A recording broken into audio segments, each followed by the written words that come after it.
Hello అండి, అందరూ ఎలా ఉన్నారు? కమెంట్ చేసి చెప్పండి. నేనైతే చాలా బాగున్నాను. ఈరోజు వీడియోలో అయితే స్టఫ్డ్ కాకరకాయ ఫ్రై అనేది మా ఇంట్లో అయితే ఇలా చేస్తారు. మా అత్తయ్య నాకు ఇలా నేర్పించారనమాట.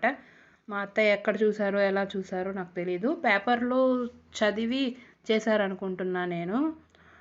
ఇదైతే కాకరకాయ లోపల ఉండే గింజలంతా తీసేసుకోవాలన్నమాట. ముందు మనం వీడియోలో చూపించిన విధంగా ఇలా మనం అన్ని కాకరకాయలని ఈ సైడు ఆ సైడు ఇవి ఉంటాయి కదా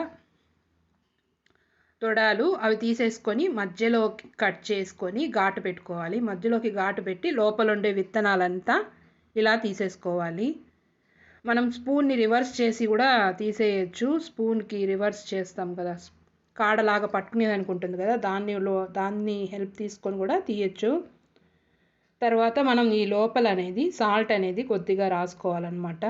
ఒక చిటికెడంత సాల్ట్ తీసుకొని ప్రతి కాకరకాయకి లోపల సాల్ట్ అనేది అప్లై చేసుకోవాలి. ఇలా మొత్తం అప్లై చేసేసుకున్నాను నేను. ఇప్పుడైతే ఇవి మరీ చిన్న కాకరకాయలు అయితే ఈ స్టెప్ అవసరం లేదు. ఇది కొంచెం పెద్ద పెద్ద కాకరకాయలుగా ఉన్నాయి. అందుకని నేను ఒక 5 మినిట్స్ ఇలా ఇడ్లీలు ఆవిరి పెట్టుకుంటాం కదా, ఇడ్లీలు ఉడకపెట్టుకున్నట్టు ఆవిరి పెట్టానమాట కాకరకాయలని. ఇప్పుడు అది అయ్యే లోపల జీలకర్ర అనేది ఫ్రై చేసుకొని జీలకర్ర పొడి చేసుకోవాలి. జీలకర్ర చల్లారే లోపల ఆనియన్స్ ఫ్రై చేసుకుంటున్నాను. కొద్దిగా వెల్లుల్లిని కూడా వేసుకొని దంచుకొని ఈ రెండు ఫ్రై చేసుకోవాలి. ఒక సైడ్ ఒక పని చేసుకుంటూ ఇంకో సైడ్ ఇంకో పని చేసేస్తే అయిపోతుంది అనమాట. ఆనియన్స్ ఫ్రై అయిపోయాయి కదా, ఇప్పుడు ఒక కప్పు శనగపిండి తీసుకొని ప్యాన్ ఫ్రై చేసుకోవాలన్నమాట. ఆయిల్ ఏమి వేయకుండా ఒట్టిదే ఫ్రై చేసుకోవాలి. శనగపిండి మంచి సువాసన వచ్చిన తర్వాత సిమ్లోనే పెట్టుకొని బాగా ఫ్రై చేసిన తర్వాత కారము, ధనియాల పొడి, జీలకర్ర పొడి చేసుకున్నాం కదా అది, ఉప్పు అన్నీ కొద్ది కొద్దిగా వేసుకుంటూ బాగా మిక్స్ చేసుకోవాలి.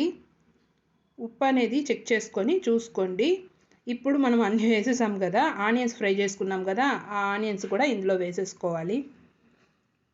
ఇప్పుడు మొత్తం మిక్స్ చేసుకునేలాగా మిక్స్ చేసుకుంటే సరిపోతుంది. ఆ సెగే సరిపోతుంది. స్టవ్ ఆఫ్ చేసి ఉడుకు మీద మొత్తం బాగా మిక్స్ చేసుకొని ఆనియను, వెల్లుల్లిపాయలు, కారం ఇవంతా స్టఫింగ్ రెడీ అయిపోయింది కదా. ఇప్పుడైతే మనం ఆవిరి పట్టుకున్న కాకరకాయల్లోకి ఈ స్టఫింగ్ అంతా పెట్టేసుకొని మొత్తం రెడీ చేసేసుకోవాలి.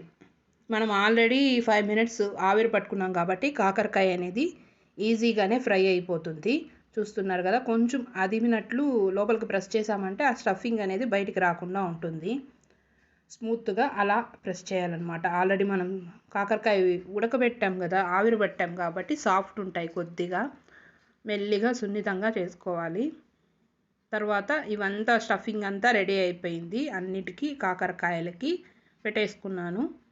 ఇప్పుడు దీన్నైతే మనం బాండల్లో డీప్ ఫ్రై ఏం చేయము, ప్యాన్ ఫ్రై లాగా ఒక 2 స్పూన్ల ఆయిల్ వేసుకొని ఒక 4-5 మనకి ఎంత అయితే బాండల్లో ఫ్రీగా ఫ్రై అవుతాయో అన్ని వేసేసుకోండి. నేనైతే ఒక 6 పెట్టేశాను. ఫస్ట్ ఒక 6 ఫ్రై చేసుకున్నామంటే కొంచెం నిదానంగా ఫ్రై అవుతాయి. కొంచెం చిన్న చిన్నవి అయితే కొంచెం ఎక్కువ పెట్టుకోవచ్చు.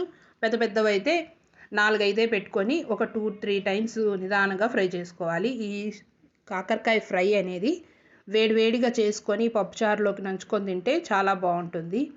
పప్పులుసు వీటికి సైడ్ డిష్గా బాగుంటుందన్నమాట ఈ స్టఫ్డ్ కాకరకాయ. మీరు కూడా ట్రై చేసి మీకు ఎలా వచ్చిందో కమెంట్ చేసి చెప్పండి.